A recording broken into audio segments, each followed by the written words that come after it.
GST বাড়তেই লটারির পুরস্কার কমল, চাপে ক্রেতা ও বিক্রেতারা।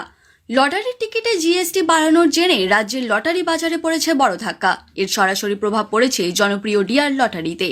জানা গিয়েছে, সন্ধ্যা 6টার ডিআর লটারির প্রথম পুরস্কার 1 কোটি টাকা থেকে কমিয়ে 50 লক্ষ টাকা করা হয়েছে। কিন্তু এখানেই শেষ নয়, লটারির টিকিটের দামও বেড়েছে। ফলে একদিকে পুরস্কার কমে যাওয়া, অন্যদিকে টিকিটের দাম বাড়ায় বিপাকে পড়েছেন সাধারণ ক্রেতারা।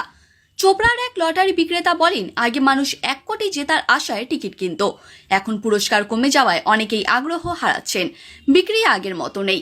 অন্যদিকে নিয়মিত লটারি ক্রেতাদের একাংশের বক্তব্য, যখন পুরস্কারই অর্ধেক হয়ে গেল, দাম আবার বাড়লো, তাহলে কেন কিনবো? বিক্রেতাদের আশঙ্কা, এই পরিস্থিতি চলতে থাকলে ক্রেতার সংখ্যা আরও কমে যাবে। বর্তমানে জেলার বিভিন্ন এলাকায় লটারির বিক্রি অনেকটাই কমেছে বলে জানা গিয়েছে। এই 6টার টিকিট আমরা যে বিক্রি করি না, আমরা খুব পেরেশানিতে আছি। একটা 5.30 কেটে নিচ্ছে 35 টাকা। তাহলে 5 টাকা মানুষটা কোথায় খুচরা পাবে যে আমাদের দিবে? ও 5 টাকা আমাদের এমনি লস হয়ে যাচ্ছে। উপর সে ওটাতে ছিল 1 কোটি টাকা প্রাইস, এখন করে দিয়েছে 50 লাখ। মানুষ এই জন্য ওই টিকিট আর কাটার ইচ্ছা নাই, আর মানুষ কাটছেও না।